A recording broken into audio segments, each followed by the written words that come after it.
I was carrying out maintenance in a telecoms company in Hemel Hempstead in the computer room when Richard, the manager, came up to me. "Steve," he said, "I'd like to have a word with you in our office." Now, as the account engineer, I immediately thought, what have I done wrong? Why do we always think the worst? But as I got in the office, I was pleasantly surprised because he showed me a diagram and said, "We are looking to install a network of 11 switches to link out 11 offices in the UK, separate from the international one. Could you give me your thoughts, please?" Well, we looked through it, we discussed it, and I agreed it looked good. And then he said, "Steve, would you take it back to sales and say this is exactly what we want because we trust you?" Now, up until then, I always believed that engineers were here, sales were there, and never the twain should meet. I was just a humble engineer, not a salesperson. But that was a light bulb moment for me when I realised there's no such thing as just being an engineer. Everybody is in sales, everybody's in service, and everybody contributes to profit. That resulted in a £250,000 contract for the company. Now, I believe there are three types of people in an organisation, because you have the ambassadors who drive the business forward. You have the saboteurs who destroy the business, they undermine it, and you have the neutrals who just do their job. This is John. John, as you can see, worked for Travelodge Brighton, or at least he did 4 years ago before the pandemic. Now, I was working in Brighton that day, arrived at the hotel in the evening, hot, tired and flustered. And as I was carrying all my stuff out the car park and struggling, he came rushing out and he greeted me with such energy and enthusiasm, took the case and said, "Welcome back, Mr. Kachik." Now, two things stood out for me. First of all, he'd taken the trouble to see who was coming.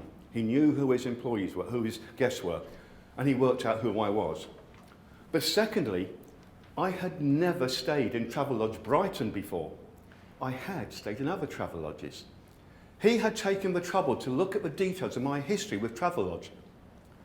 Now, you may expect that sort of thing from the Ritz or five-star hotels. I didn't necessarily expect it from a Travelodge.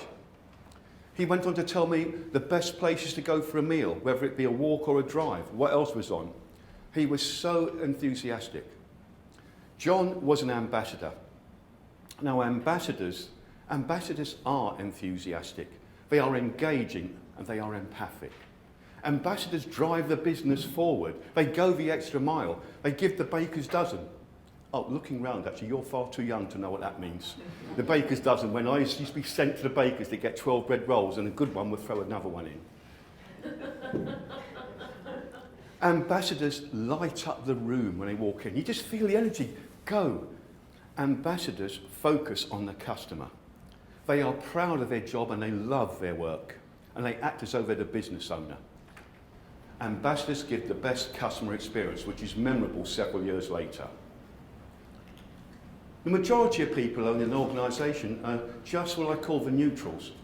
Now, the neutrals could be just average or okay, and they could be really good, maybe solid performers.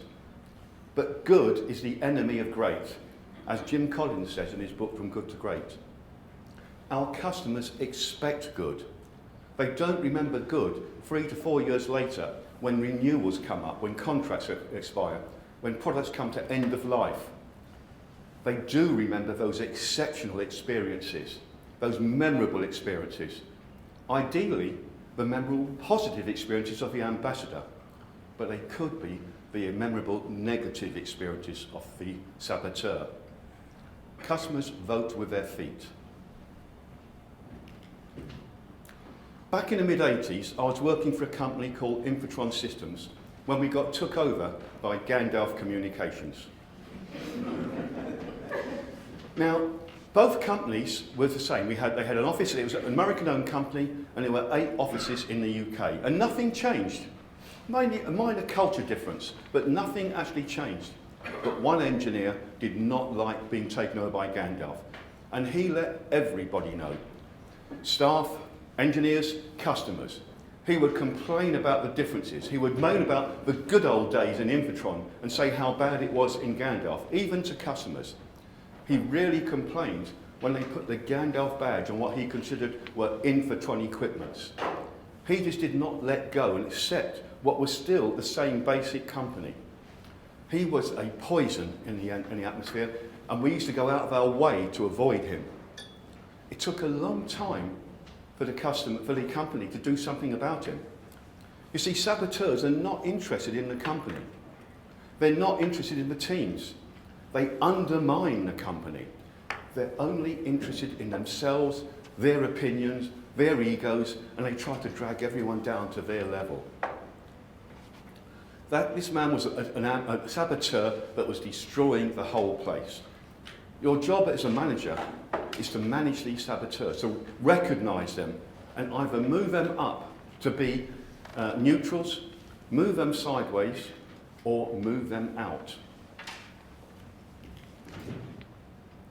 You have the power to unleash your secret Salesforce. You have the power to recognise, reward and retain and develop your ambassadors. I'm here to help. I'm Steve Katchik. Thank you for listening.